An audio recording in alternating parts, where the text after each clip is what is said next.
Oui, Énergie a participé à la création de Candysan, malgré eux. C'est dégueulasse, hein. Ah, c'est assez gluant. Marge, t'en penses quoi? Ah, j'en pense que je mettrais pas ça sur ma table. Comme cadeau à quelqu'un que vous n'aimez pas, éventuellement. Ah, c'est dégoûtant. On part sur une petite vidéo Storytime. Aujourd'hui, je vais vous raconter l'histoire de la genèse de Candysan. On est en 2012. Bon, on est jeune, on est un peu impétueux et fougueux. Et donc c'est vrai que parfois on aimerait espérer vivre du rap, mais bon, c'est des choses tellement éphémères. En 2012, donc Candysan n'existe pas encore, mais j'ai quand même déjà une boutique en ligne. J'ai un blog et un forum.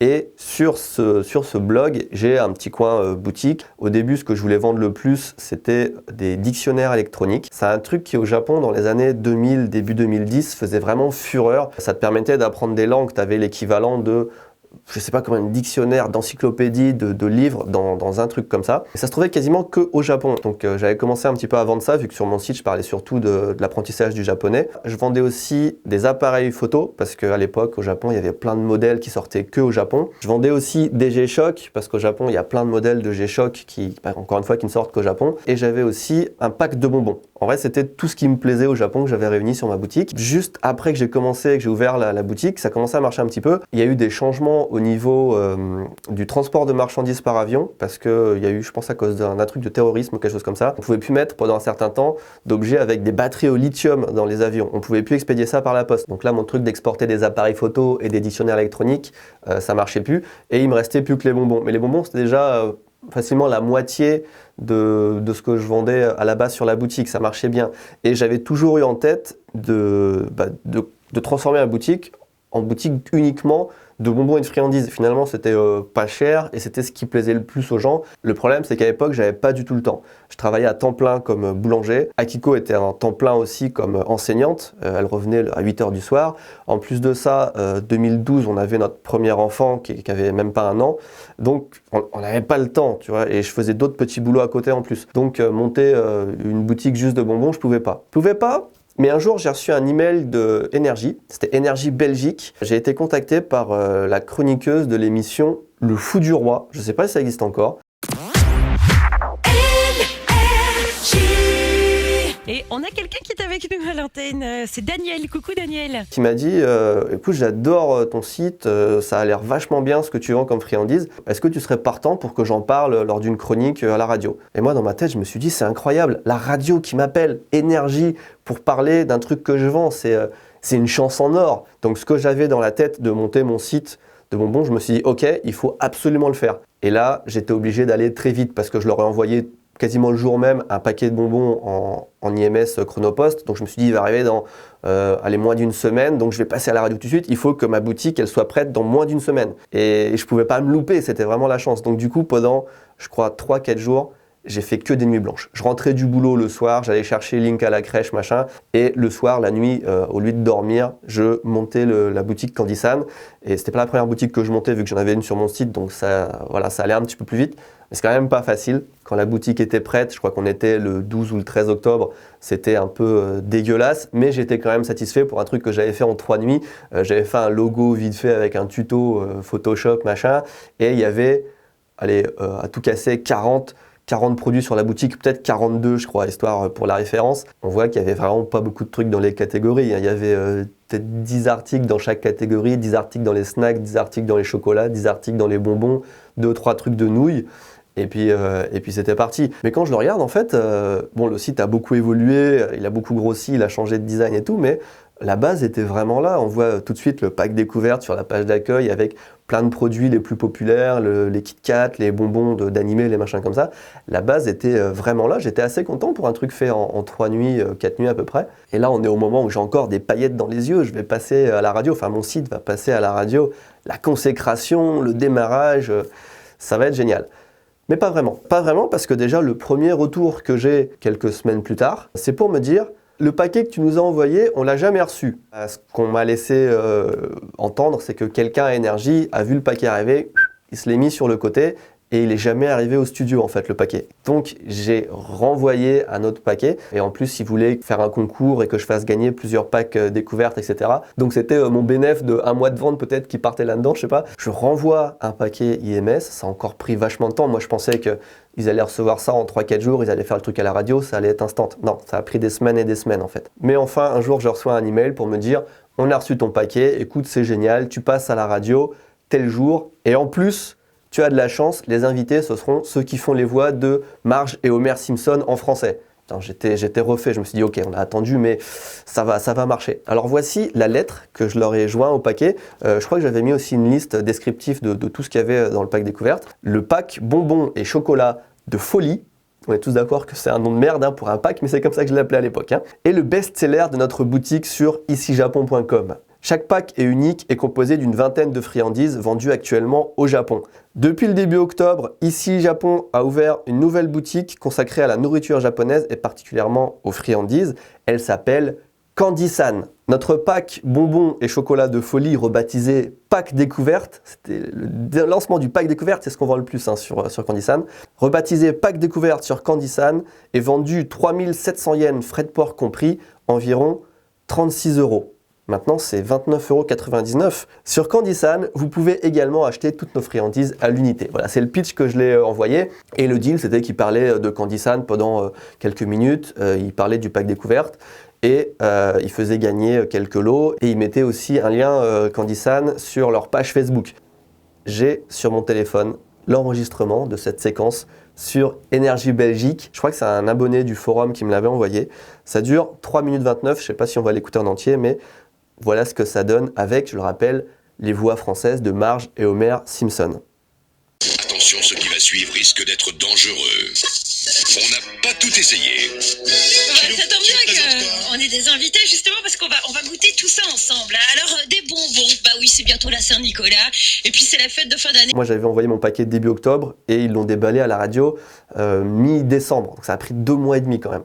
Qu'on fait généralement autour des fêtes de fin d'année, on ne fait que bouffer. Donc voilà, on va bouffer et ici on va manger grâce au site www.ici-japon.com, un site que je vous invite à aller voir. Il y a plein de trucs japonais évidemment dessus et puis il y a surtout ces packs bonbons, ces packs découvertes. Ça part plutôt bien, écoutez, en vrai la chroniqueuse était très sympa. Déjà dans les emails et tout, on sentait qu'elle était assez intéressée et à la radio on voit qu'elle a vraiment essayé de vendre le truc, qu'elle était assez hype là-dessus. Par contre, www.icijapon.com, c'est cool, mais je lui avais dit plusieurs fois par email et tout, le site s'appelle Candy-san. Et moi, sur icijapon.com, la boutique, elle était partie, il n'y avait plus, donc c'est... Alors, l'intérêt de ces packs découvertes, et j'en aurai à vous faire gagner, il y aura 5 packs à vous offrir. Super. Super, hein c'est qu'on va pouvoir goûter des trucs qu'on n'a pas l'habitude de goûter. Par exemple, ici, j'ai une boîte de chips au chocolat. Alors ça aussi, Vous aimez le chocolat, Marge, Homer regarde la tête qu'ils font, ça va être d'autant plus drôle à leur faire manger des chips au chocolat. Et ça, c'est une super idée pour mettre sous le sapin aussi, parce que la traditionnelle boîte de pralines, bon, c'est un peu dépassé. Là, franchement, vous allez faire, ça sent bon. Franchement, elle vend bien le truc. Quand j'ai écouté ça, j'étais refait. Parce que, bon, déjà, les chips au chocolat, peut-être que maintenant, vous connaissez, parce que ça fait un bout de temps que ça se vend et tout sur Candy-san, mais je crois qu'à l'époque, personne n'avait jamais entendu parler de ça. Donc, c'était marrant qu'elle parle de ce produit-là en particulier. Et puis, elle le vend bien. Elle dit, ouais, pour Noël, c'est une bonne idée, machin, c'est mieux que les pralines, tout ça. Franchement, ça a commencé super bien.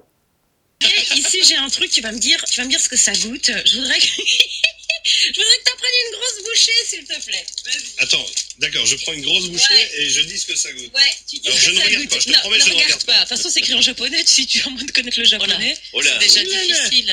Elle est En chic, fait, hein, ça ne mort. se mange pas. Ah ouais, d'accord. Non, mais je pense que ça se... Bah, si ça se mange. C'est pour le dentier, quoi. Bah non, Ça se met dans l'eau.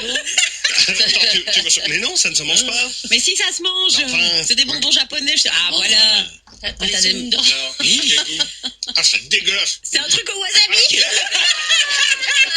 Autant vous dire que Ah, c'est dégueulasse. ça pique. Non, mais ah oui, ça pique très fort. Le wasabi, c'est... Bon. Le wasabi, j'aime bien, mais alors ça, c'est vraiment Est-ce que dégueulasse. tu es J'étais pas habitué à l'époque d'entendre quelqu'un dire c'est dégueulasse sur les trucs que je vendais. Maintenant j'en rigole parce que c'est vrai qu'il y a des trucs qui sont dégueulasses, mais ça m'avait fait bizarre d'entendre ça à la radio. On partait bien sur du « Oh ça sent bon, c'est bon les chips au chocolat » à la voix d'Homer Simpson qui arrive, j'étais super hypé et le premier truc qu'il dit « C'est dégueulasse ». Et en fait le truc c'est que j'avais envoyé un pack découverte, donc c'est une sélection de 20 friandises. J'avais mis tous les trucs que je préférais dedans, enfin des trucs originaux ou des trucs vraiment que j'aimais bien. Tous mes bonbons, mes chocolats préférés étaient dedans. Et j'avais mis 2-3 trucs qui étaient, comme on fait souvent, à base de wasabi, à base de poulpe séchée ou des trucs qui sont vraiment super bizarres parce que ça fait aussi partie du pack découverte, quoi. Tu découvres des trucs comme ça. Et en fait, ce qu'ils ont fait, c'est qu'ils ont bouffé un paquet de chips et puis après, les 2 ou 3 seuls trucs qu'ils ont goûté, c'était des trucs comme ça un peu étranges et ils ont totalement ignoré tout ce qui était bon, tout ça, au thé vert, enfin je sais pas. Et pour parler que des trucs comme ça bizarres et ils ont été durs avec. Est-ce que tu es quelqu'un de courageux? Oui. J'ai un bonbon à la pieuvre ici à te faire goûter. À la pieuvre? Oh, je viens de goûter avant toi. À la pieuvre? Non, tu déconnes. Je te promets, bah attends, ça vient du Japon. Oh, C'est la pieuvre qui a... Oui. Je ne peux pas manger ça. Si, Isa. vas-y. Non, t'as été très courageux. Vas-y. Homer. C'est Homer. vas-y, Elle est passée par Fukushima, la pieuvre. Yes, la blague de Fukushima, c'est très très très haut niveau. 1 an après la catastrophe et tout, c'est des trucs qui font vraiment plaisir à entendre évidemment. Allez-y, soyez téméraires. Ah, c'est dégueulasse, hein. Ah, c'est assez gluant. Marge, t'en penses quoi? Ah, j'en pense que je mettrais pas ça sur ma table. Comme cadeau à quelqu'un que vous n'aimez pas, éventuellement. Ah, c'est dégoûtant. Qu'est-ce que c'est ça? Ça, c'est un truc à la banane, c'est super bon, alors tu bouffes pas tout, hein. C'est à la banane, ça. Ah ouais, tu m'en T'es laisses de sûr? côté. Ah ouais. Sûr, c'est pas la banane. C'est bon. Non, mais c'est très bon, ça, par On contre. va terminer par un Homer. truc super bon, hein. Ouais. Des bonbons acidulés au cassis. Ah ouais. Ça doit être super bon. Je vous en goûtais en direct. Ça, c'est bon, par contre. On en a à vous offrir, les gars. Ouais, vous envoyez Réveil plus Japon par SMS au 78, ça va faire fureur sur votre sapin de Noël. On accueille Homer et Marge Simpson dans un instant. Voilà, du coup, en fait, c'était pas si mal, hein, ça s'est pas si mal passé. C'est vrai qu'ils ont un peu rebondi sur des trucs qui étaient pas ouf. Mais d'ailleurs, grand merci à la chroniqueuse qui, encore une fois, était adorable. Et on voit dans la chronique, elle essayait bien de vendre le truc. Elle a insisté même à la fin sur « Ah, ça c'est vraiment bon et tout ». Puis même Marge et Homer Simpson, ils sont là pour faire des vannes et tout, ils sont là pour faire rire. Donc, tu vois, en fait, c'était plutôt pas mal. Et j'étais plutôt content, en fait, de l'expérience. Un petit peu déçu que sur tout un pack, toute la sélection, ils goûtent vraiment que 3-4 trucs. Mais bon, c'est le jeu, tu vois, ils ont un temps imparti et tout ça. Donc au final, j'étais plutôt refait en fait. Et puis j'ai attendu de voir les commandes sur le site. Et puis enfin, le lancement, l'explosion quoi, à l'international de Candysan. Donc le lendemain, comme tous les matins quasiment maintenant, je regarde les statistiques de vente de mon site. Et combien de ventes en Belgique ce jour-là? 0. 0 le jour de la diffusion, 0 le lendemain. Ça a été nul, il y a eu 0 impact. Et pourquoi? Parce que déjà, c'était pas Candysan qu'ils ont nommé, c'est icijapon.com. Et parce que le lien qu'ils devaient mettre sur leur page Facebook, il n'a jamais été mis en fait. Moi à l'époque, je voyais la radio comme un truc surpuissant. Je me disais, wow, ça va tout exploser. Énergie, enfin même si c'est Énergie Belgique, tu vois, ça reste Énergie. Et aucune vente, vraiment 0. Donc voilà. Mais grâce à ça, c'est vraiment le truc qui m'a poussé au cul pour ouvrir ma boutique plus vite. Hein. Ça se trouve, je l'aurais fait une semaine après, mais ça se trouve, je l'aurais fait jamais parce que j'avais pas le temps en fait. Et du coup, merci Énergie. Le premier mois, j'ai quand même fait une 30aine de ventes grâce aux gens de mon blog. Après, le mois d'après, j'ai dû en faire 60, etc. Et c'est monté. Et puis, je crois, pile 1 an après, octobre 2013, j'ai arrêté mon travail en boulanger pour me consacrer uniquement à Candysan. Et c'est comme ça qu'on a commencé. C'est plutôt une histoire, j'avais pas repensé depuis longtemps. Et puis c'est une histoire plutôt assez cool. Et petite anecdote marrante, justement aujourd'hui, on est mercredi là, Énergie fait une chronique sur le Japon ce soir. Et j'ai reçu un mail, ils m'ont invité à participer. Je sais pas si c'est parce que j'ai évoqué Énergie justement dans ma dernière vidéo. Je vais pas participer parce que j'aime pas trop ça, tout ce qui est radio, télé, de ça. Mais c'était marrant, c'est cool. Et du coup, merci Énergie. C'était le coup de pied au cul qu'il me fallait. Ceci conclut cette story time. J'espère que ça vous a plu. Les petites anecdotes comme ça, j'en ai quelques-unes. Donc si ça vous plaît, de temps en temps, une FAQ ou une story time. On verra, mais comme ça. Et du coup, le pack découverte est vendu 29,99 alors qu'à l'époque, c'était 36 €.